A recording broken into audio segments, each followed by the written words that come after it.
সাড়ে দিন বাড়ি এলাছি রে এতে ভাবতেছে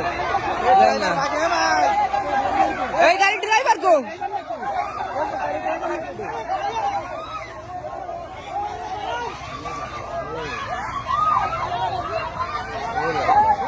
এই অফিসে থাকা লাগবে না অফিসে আমি যাতে পারবো না এই বাড়া পয়েন্ট আসি আমাকে উপর দূরে নেবে